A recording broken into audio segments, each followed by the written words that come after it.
Welcome to the Good Word Podcast, you guys. I'm your host, Vincent Goodwill, and we are on the Ball Don't Lie Network. Get us wherever you get your podcast. We are also, of course, on YouTube, where you can see my face and you can see the face of my guy, Dan Devine, like we haven't just got finished seeing each other in Denver for the end of the NBA Finals. Dan, is the offseason already over? It was fun while it lasted, right? You know, I was unpacking all our stuff to get ready for today. I had to sort through the confetti that was in my travel bag. Not so much confetti on today's discussion, though. We're going to go from championships to something a lot less fun to chat about. Yeah, and I think we all kind of knew that the Ja Morant suspension was going to come down, in large part because it was not going to happen on Denver Nuggets parade day, because if that had happened, Michael Malone would have had a conniption. Like, we would have seen him have a drunken meltdown on top of all the other emotions he was feeling. It was not going to happen over the weekend. And it was not going to happen on Juneteenth because optics, not great optics. No, not at all. So if you're listening, the Ja Morant suspension, 25 games from Adam Silver, coupled with a pretty strong statement.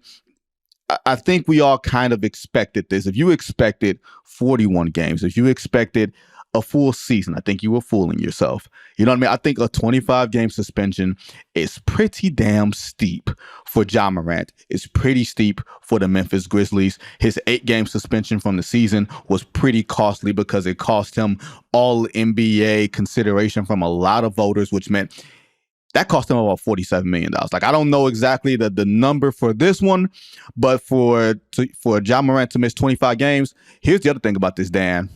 This is a compromise, right? This is a compromise because at the NBA Finals, Adam Silver talked to the media and he said, you know, with consideration to, you know, the Players Association, which meant the Players Association's job was to make sure that Ja Morant was going to be saving as much money and games as possible. So maybe the commissioner wanted 35 and they got it chopped down to 25. So this 25 is compromised. But Dan, what is your initial first thoughts at this? Well, yeah, the first thing I thought about was honestly the question that you asked of the commissioner at the media availability at the finals, which was just like, you know, when you went with the 8-game decision the first time around, do you feel like that was maybe a missed opportunity or rather that like you maybe a too light of a hand at the first instinct because obviously it didn't impact the behavior now?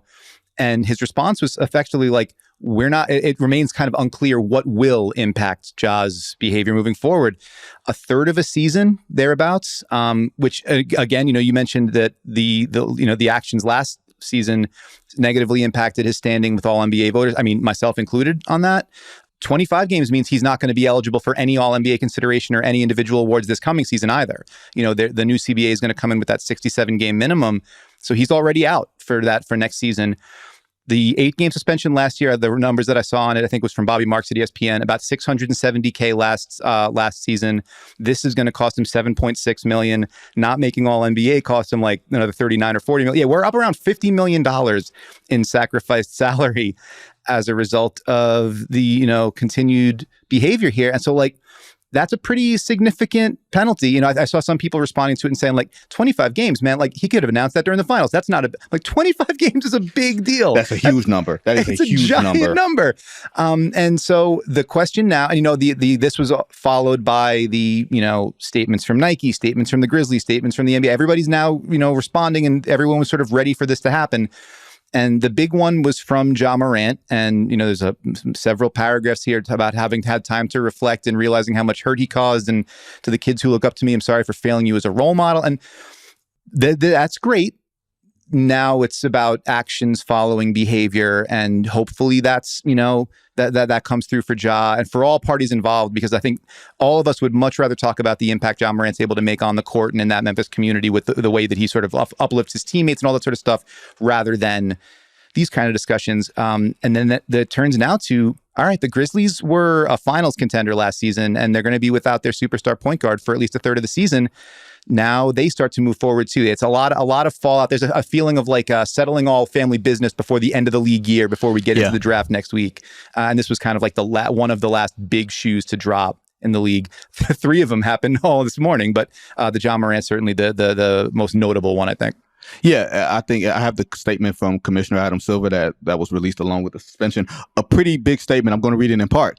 Ja Morant's decision to once again wield a firearm on social media is alarming and disconcerting given his similar conduct in March, for which he was already suspended 8 games. The potential for other young people to emulate Ja's conduct is particularly concerning. Under these circumstances, we believe a suspension of 25 games is appropriate and makes clear that engaging in reckless and irresponsible behavior with guns will not be tolerated. Of course, theoretically, right? Not be tolerated because he's still going to come back and play. Here's an important part. For Ja, basketball needs to take a step back at this time. Prior to his return to play, he will be required to formulate and fulfill a program with the league that directly addresses the circumstances that led him to repeat this destructive behavior. I'm going to tell y'all this. There's a lot more stuff going on that we cannot talk about. There's a lot more stuff, Dan Devine, that is far worse. Like the one thing I will always say when stuff like this comes up and we talk about the things that we know. And Dan, this is a philosophy that I'll often use with players whenever I write something that they don't like. I say this to them. I've said this to a few guys, and it's got them to actually stand down. I said, would you rather be mad about what I wrote, or would you rather be happy about what I didn't? So with this being in mind, how much do you think we really know about Ja Morant? And how much do you think the league actually found out about Ja Morant when it did the deep dive investigation that they probably should have done in March, right?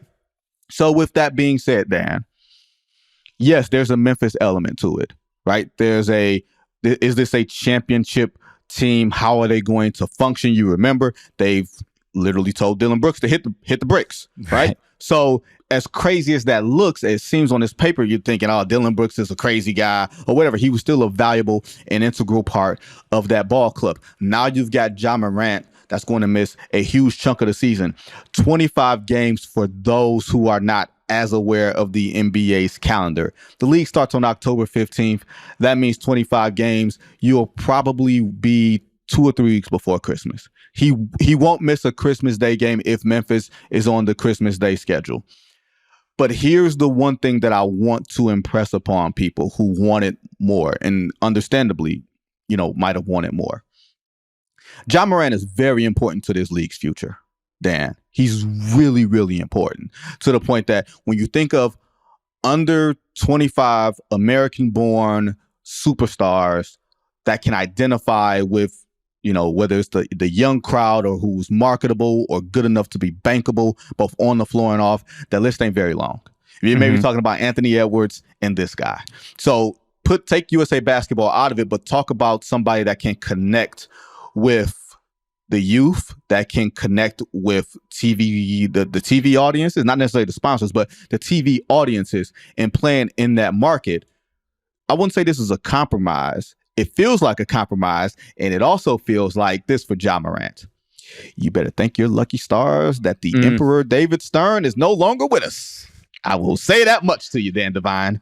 Yeah, I mean, there is a sense of like, you fooled me once and now you're getting this, but like, God help you if it happens, if something goes wrong again, because, now we've established what like the again, not light, but what the version of this that everybody can live with is. And then, if you wind up looking funny in the light again and making us look foolish again, then that's the hammer of God coming down at the third opportunity there.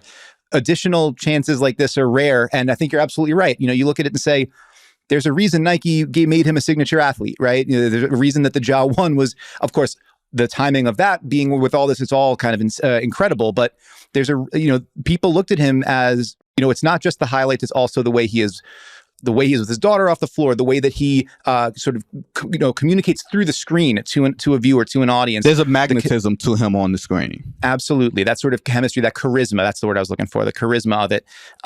Everybody sees that. Everybody sees special, just like wafting off of him. And so that's why I think it's such a huge deal for so many people to look at this and say, well, what's the frightening worst case scenario of messing around with guns and messing around in Memphis and messing around on social media and, with a sign on your back and all those sorts of things. And then also what's the ramifications of this moving forward for multi-billion-dollar corporate entities that see and you would have an investment in you. So, I mean, it's not for nothing that when Ja makes his apologies, one of the apologies that he's making is to his brand partners, and he wants to make sure that he's establishing himself as a better steward of their brand. All of that is part of this, and the hope is just that you are able to that he's able to actually make some behavioral changes as a result of this. I think what I'm most fascinated about moving forward from here is, as you mentioned, there will be a conditional reinstatement, essentially. Like a program will have to be put into place and then acted upon and fulfilled in order for Ja to make it back. So it is at least theoretically possible that 25 games is the low number, and that if things don't go the way that the league office wants to see it, we might not see Ja for even longer than that. So, or what the nature of that program is going to be, how Ja fulfills it, all that sort of stuff, TBD on all of that. But this is at least the starting point for decision making and for figuring out what comes next. And it's going to be an awfully big inflection point for Ja Morant, for the Memphis Grizzlies, and for the NBA writ large. And I think that's the point that I want to get across when I was reading Adam's statement about the program. That lets us know that what the NBA uncovered is some really serious stuff. There's things that I've heard that I can't talk about, but I will just say this. You can't be playing around with guns in Memphis. You used to say it as a joke, but it's not really a joke. And one of those things, and this is part of the funny part about it, because of course there's always a thread of comedy. So you hear that Ja and his people were telling the NBA, oh, that wasn't a gun. The second one, the first gun, the Harlem Nights pop gun, yeah, that was a gun. He was willing to take that. The second one he claimed was not a gun. The league says, okay, if it's not a gun, what is it? Oh, it's just a prop. It's a lighter. Oh, it's a lighter. Send it to us. Right. Oh, my friend has it. My boys have it. He's somewhere, in a different city. Oh, we have offices there. Why don't you send it to us? Ah, man, I don't know what that thing is now. So who can keep track of all the props that we all have going on around our apartments at any given time in any car? Who can say where things wind up? So even still with that, he was trying to weasel his way out of it. At least, I guess on some level, I don't think that Ja or his circle understood the lengths the NBA can go to find out things about you if they want to.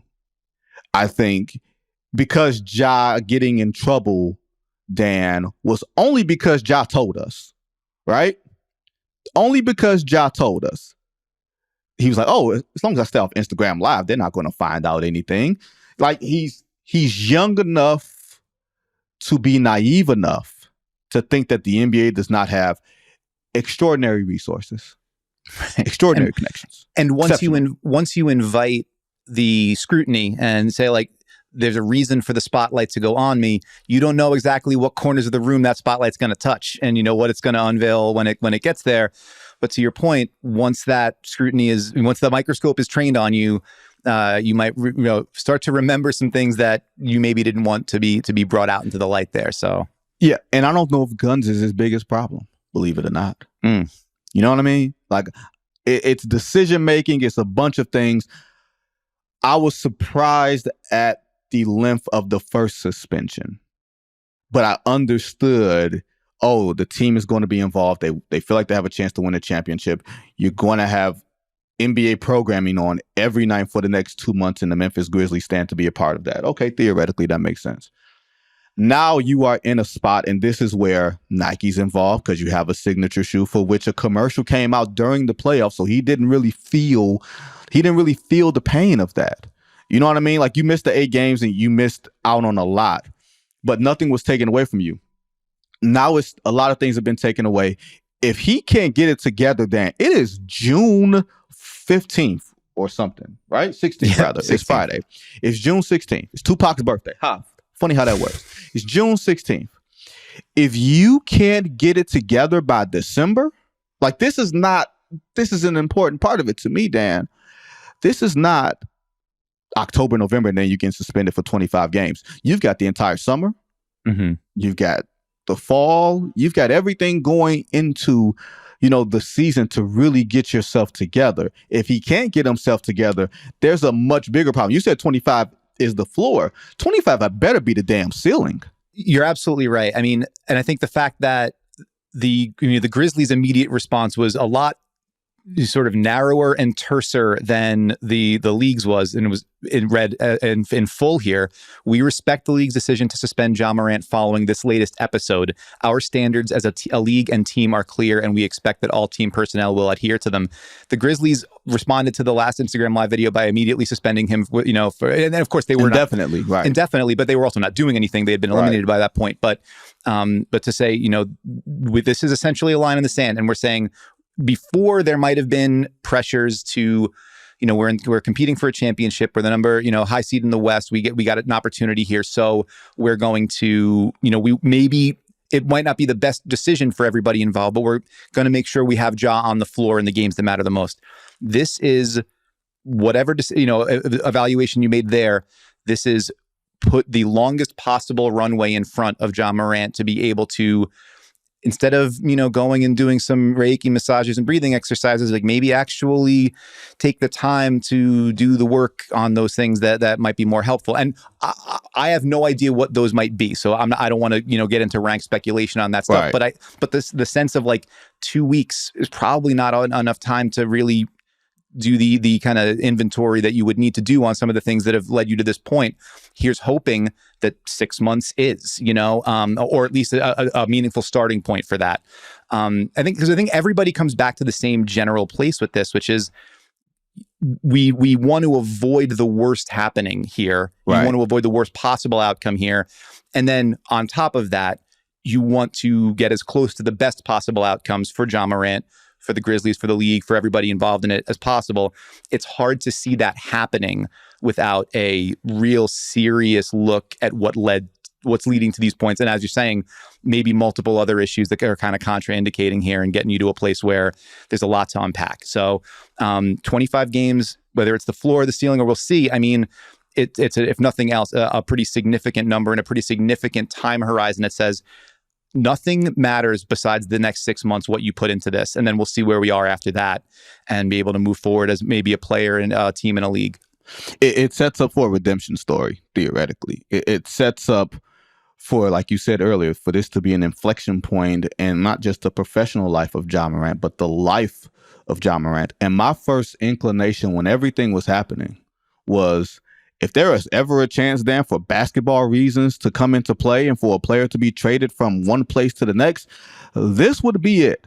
If the league were to step in and quietly nudge the Memphis Grizzlies to say, you guys are trading Ja Morant because we can't have something more extreme, not just happen to him, but happen to us as a league, the time is now. But the problem is, Dan, there's a Memphis in every NBA city. I was going to say, it's going to find you. When you go on vacation, your problems get in the suitcase with you. You know what I'm saying? Like, it's not going to be, you don't leave all that at the crib. Suitcase? It ain't in the suitcase. It's in this man's pocket. It is in his hands. This man is guzzling Casamigos.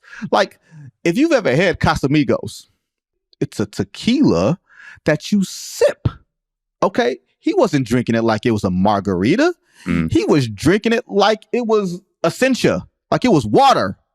Like, that does not strike me like a man who has all of his priorities and life structures in order when you are doing this, and then you are telling us what you are doing. Now, before we go, I do want to spin this forward because the Memphis Grizzlies do have some housekeeping to take care of. They do fashion themselves as a team that has championship aspirations. We just saw the Denver Nuggets sort of rise from the muck after all the doubt and everything else and do it, but they've had years of trying to get everything right. And whatever problems they had, the problems were, our guys have to get healthy. You don't have character issues or these type of issues, but it does look like Memphis will probably think, oh, we got a door open here to get there because we have a superstar like that. Now you don't have the superstar. Now, you have Tyus Jones, who might be the best backup point guard in the league, who will be thrust into big-time minutes, and they will have to play a completely different way. We don't know what the schedule is. Of course, it's not coming out till August. Hopefully, I will be on vacation when the schedule comes out, okay? All right, don't call me. Don't ask me for nothing. Okay, no, no emergency podcast. In the afternoon to break up the schedule. All right, nothing. No, 41 home, 41 away. There'll be Right. Christmas games, Thanksgiving games. There was an All-Star weekend baked in there somewhere, right? All right, cool. But if you're the Memphis Grizzlies, do you look at Tyus Jones and say, okay, Tyus, we're going to give you the keys because you're really good, or do you think they're going to say we have to shift the way that we play because nobody plays like that dude plays, the style in which that he plays? Do they just change into something and turn into a more bruising sort of team? Maybe you're just giving Brandon Clark, Steven Adams, Jaren Jackson a whole bunch of runway and Desmond Bane to do all the things that they do. How do you see this sort of affecting them on the floor, considering 25 games is a pretty big sample size for a team to have to develop an identity without their top guy? They're actually, I mean, no team is well equipped to lose its superstar player, right? The centerpiece of its offense and everything that it builds around. But because of Ja's injuries and then also last season, the suspension, they've actually had a pretty decent amount of experience of playing without him and of playing really well. You know, I believe the number is 33-17 over the past two seasons. They were 18-2 and 22, right? Right. Yeah. This year was not as great, but they were 18-2 a couple years ago. But still, I think still over 500 or thereabouts without him. And, you know, with Tyus Jones, averaged about 16 points, 8 assists as the starter last season. Their style changes. You're absolutely right, because Tyus Jones allows them to defend a lot better than Ja Morant does at the point of attack. So the offense doesn't quite get to the same level of explosiveness and efficiency, but they're a lot better at stopping the ball. Of course, part of that is they've had great perimeter defense, and Dylan Brooks is going to be on the way out. So then how do they manage? How do you? What's the answer at the 3? 2 years ago, it looked like it was going to be Zaire Williams. Then he kind of fell off a cliff last season, wound up out of the rotation. There's a lot of questions about what that's going to look like. You mentioned Brandon Clark. He's coming off of an Achilles rupture too. So like, when will he be back? Is he going to be back? You know, he suffered it in March, maybe 8 to 12 months. Is that, All-Star break? Is that beginning of January? Is it maybe not toward the playoffs? We don't know. So there's a lot in flux for a team that, the start of last season, it was, are we at the start of their ascent? Or have we reached a point where they're going to be in that Denver kind of category where it's like they've got, you get to one level, you get knocked back, you have the failure, the success, and you kind of build on it. And now it's so much of that is up in flux. It's a huge question. You'd imagine that a backup point guard or another stopgap point guard is going to be a priority in free agency, a priority in the open market. They don't have a ton of great draft capital because they've been good. So it's 25th pick and a couple of second rounders. They've been excellent at finding players in those ranges. Right, they've been really good there. But so it's, you got to hit a home run at 25, and maybe that's another Brandon Clark. Maybe, David Roddy takes a step forward. There's a lot of players that can maybe shoulder a larger load, but it's going to be catch can, and trying to mix and match ingredients until you get him back in the lineup. And then once he's back, you're also readjusting to the number one guy. So a ton more responsibility on Desmond Bane's plate, a ton more responsibility on Jaren Jackson Jr.'s shoulders. And Taylor Jenkins is going to have to juggle an awful lot of competing interests to try to keep them afloat in a West that's only going to get more complicated and more crowded. Yeah, and the thing is, I think when you look at the landscape of the Western Conference, and this is before the draft, the trades, the entire landscape of the league changes every single year. Like, literally, we used to think the league changed every 3 or 4 years. Now the league changes probably every 18 months, or probably even sooner than that. And you look at the Western Conference, and Golden State has questions. We're going to get to Mike Dunleavy Jr. Being promoted to general manager, succeeding Bob Myers. You got the Lakers with questions. Who knows what's going to happen there with some of the free agents? They got their Austin Reeves, D'Angelo Russell. Do they go star hunting? Do you get Kyrie Irving? It seems unlikely. Okay, but entertain that. Dallas has questions. San Antonio is getting Big Vic, right? The Clippers, always questions. All the optimism, but all the questions. Sacramento, can they do it again? Minnesota, Cat Towns saying, I changed the game. I'm trying to figure out what way he changed the game. Cool. But Memphis was probably looking at the next couple of years being the window to, like you said, you fail, but you keep ascending. You learn and you crescendo, and being at the doorstep. These windows don't last very long where you have the combination of youth and experience and heartbreak and just things lining up. And maybe that would have been next year. And we always assume, Dan, they'll be back. Right. Oklahoma City, way back in the day, Durant, Harden, Westbrook, they'll be back. Never got back.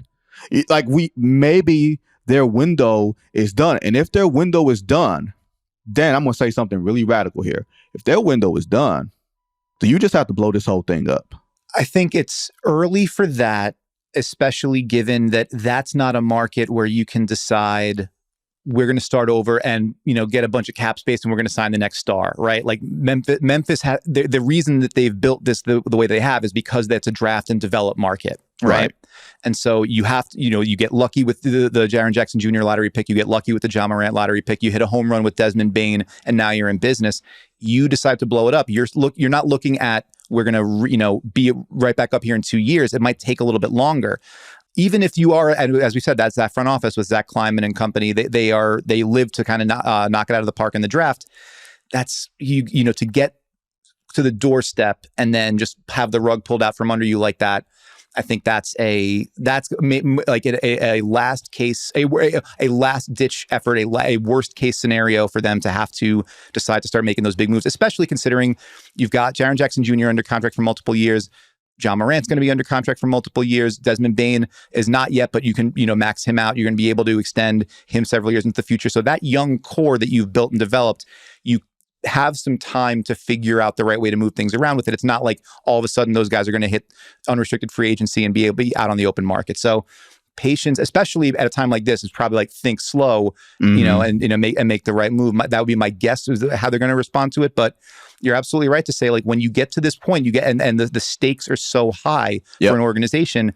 Every move matters all that much more, and everything becomes so much more glaring. So if you get that close and then all of a sudden it's pulled out from under you, dramatic changes could be in the offing. I would imagine, though, they're going to say, let's ride out this 25 games.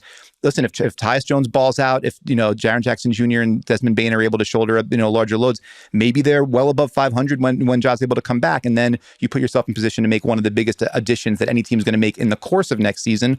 All fingers crossed, all goes well. Ja Morant's mind's right, Ja Morant's body's right, his legs are fresh, and then you're able to go on a big run there. I think that's the optimistic take. Mm-hmm. But as you're saying, maybe not so many reasons for optimism given the way things have gone for Memphis over the last few months. Yeah, I just did some quick math. Like, next year is the first year of the Supermax, the Rose Supermax that Ja Morant is on. He's scheduled to make $33.5 million. If my math is correct, he will miss out on a mere $10.2 million next season on suspension alone. A mere 10.2. If that is not enough to get you to stop playing with guns, I don't know what is. Speaking, and we just talking about teams at a crossroads. Ja Morant's at a crossroads. The Memphis Grizzlies could be approaching the crossroads. The Golden State Warriors, we can talk about this quick. Mike Dunleavy Jr. being promoted as most people expected. He's been with the franchise for a couple of years. He was with the Santa Cruz team, the G League team, for a minute, working under Bob Myers. He was drafted by the franchise, I want to say about 20 years ago. Gosh, we are old. I remember Mike Dunleavy being drafted. I remember Mike Dunleavy in college. Really smart guy, very, very sharp. He was not someone who thought he was going to enter into this level of the NBA business. His dad was a longtime coach. He coached the Blazers. He coached the Bucks. He coached the Lakers. Was a really good coach for a long time, but Dunleavy said, nah, that's not for me. But I do think that he is very smart and learned under Bob Myers, but there are a lot of decisions, Dan, for him to make, first starting off with Draymond Green. Yeah, that was my first reaction to this. Was like Bob Myers. It's like you grab the last parachute on the way out the plane, and you're like, "All right, have fun, everybody, bye." Because you look at it, and it's Draymond Green and Klay Thompson both extension eligible this offseason, right? And the Draymond Green question is, there's arguably no player more outside of Stephen Curry. Obviously, there's no player more important to what the Warriors have been to that the establishment of that dynasty than Draymond Green, for the way he was able to unlock everything for them on the defensive end of the floor and the culture that he sort of established for that organization. But we've seen both the on-court deterioration of his offensive game. The defensive game is still next level. It's, best defensive player in the league when he's locked in and healthy. And the cultural, erosion that comes along with, you clocked young fella in the face, and kind of, after the season, everybody acknowledges, yeah, we were off on the wrong foot. We were never going to get back from that. So what's he worth to you? What's he worth to anybody at that point? But especially what's he worth to the Warriors? And how much further do you go as he gets into his mid-30s and, moves forward in his career? Like, how much more do you put into him? Klay Thompson was an integral part of a championship team a year ago, struggled at times throughout this season, made a ton of three-pointers, but then in the playoffs, obviously... he lost his legs. Lost his legs there. And so maybe another year removed from his rehab strengthens that up. He's able to play more this offseason, work on that, and he's back where he needs to be. But that's also a question. And then how do you turn down, pay Klay Thompson whatever that's the other standard bearer of your franchise. Like, how do you walk away from him at a point where it's, you might have the opportunity to? And then there's that the challenge of the handoff, right? Like, obviously the two timelines. You can't hand off. Well, either you're going for it or you're not. Exactly. And that, which was always true, and was the argument that everybody was making. Like, you can't just say, we're going to use the number 2 on James Wiseman. We're going to say Wiseman, Jonathan Kuminga, Moses Moody, Jordan Poole. That's the core we're handing off to, because lightning only doesn't strike twice, right? You got something special now. You got to ride that till the wheels fall off. But now, a year later, Jordan Poole on a huge deal after a frustrating season in a lot of respects, and a really frustrating postseason. What's the value proposition for Jordan Poole? Even if you wanted to move off him, what could you get for him? Jonathan Kuminga and Moses Moody, those guys were up and down in terms of their minutes and their role all season, grumbling among the young guys about that, and then grumbling from the older heads, like, are we in this or are we not? Like, it's got to be all one or all the other. And this is a lot to figure out. And Bradley Beal's on the trade market. Bradley Beal's on the trade market. So all this is like, hey, Mike Dunleavy Jr., welcome aboard. Enjoy your corner office. Enjoy the nice new seat. We clean off your desk here. Here is the giant number of folders and problems we are dumping onto it. Smack, here, enjoy yourself. And we'll see you in a couple months as you figure all this out for us. No, ain't no seeing you in a couple months. We'll see you next week, because the NBA draft is next week. That's right. And my God. Yes, Dan, in case you didn't realize, on the NBA calendar, there is no off-season. Basketball never stops, which means we always going to have something to talk about. I think Jonathan Kuminga is probably the biggest question that will be the precursor for what will happen to Draymond Green. If they figure out something with Kuminga, who I still have a lot of belief in as far as his potential as a player, but his timeline for maturity and production might not match up with Golden State's urgency. And that's just the way that it goes. And Joe Lacob is trying to be light years ahead, and sometimes you can't be. Sometimes you just have to focus on winning today. Like, that was the thing I had with Michael Malone, when Michael Malone saying, we're going to be back, we're going to win it next year. Hey, bro, enjoy it this year, because it's really hard to get back. If Golden State made a mockery of the league for a long time, and for as much winning as they done, they got 4 championships, and they probably feel like they should have 7.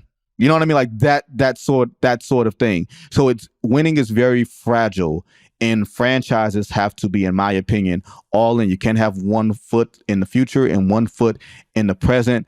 Steph Curry's greatness demands that. You're absolutely what I mean? right. And this is where, you've heard over the years a number of Warriors, I'm thinking most in my head, Steve Kerr and Andre Iguodala, but multiple Warriors saying, like, we haven't been in the real NBA. And then, like, when they go through a period of struggle, they say, like, this is the real NBA. Well, guys, this is the real NBA. Your superstars, your standard bearers, the guys that you built everything around, they get up there in age, their production and, starts to waver, level off, and you got to start thinking about what's next. But the other one, the all-time forever champion, Hall of Fame, changed the game, all apologies to Cat, whatever. Stephen Curry is still that dude. He is still at that level. So if you don't go all in right now, you're basically, you're spitting in the face of this thing that made everybody billionaires, right? And it made a franchise. Steph built that arena. Yeah, that's his ATM, right? He's the one that put all the cash in it. And so these are difficult decisions to make. This is the privileged high cost of living of everything that you've built to this point, but you didn't have to make those decisions for a long time. Now they're coming due, and all those bills are coming due, and the Warriors find themselves at a pretty fascinating point. And Mike Dunleavy Jr., I'm sure the check is worth it, but man, so there's going to be some long sleepless nights ahead, I think. Yeah, when you have a text message from Draymond Green saying, yo, how much you gonna pay me? You know what I mean? All that other type of stuff. But one bill that's not due because Dan Devine is a valued employee of Yahoo Sports and a valued contributor here on the Ball Don't Lie Pods. Dan, we appreciate you jumping on at the very last second after your massive workouts this morning. Seriously appreciate you, man. Thanks again, man. My pleasure. Happy to do it before the weekend. Listen, that's what I'm here for, right? I'm here to work. Might as well put me to work. Yeah, we're all here to work, and we are all happy to be here with you on a Friday afternoon. Thanks to the news dump from the NBA. Thanks, League. Really appreciate your minions. But seriously, guys, thank you guys for joining us on the Good Word with Goodwill podcast. Remember, on next week, we got the NBA draft, so we're going to have Kristen Peak. We'll be back with another episode of On the Clock. Jake and Dan will be back for a new episode of No Cap Room on Friday morning after the draft. The draft is Thursday in New York. I will be in New York for the draft. Dan, pray for me running across those New York Rats. You get used to them the longer you stay here, brother. That's how it works out.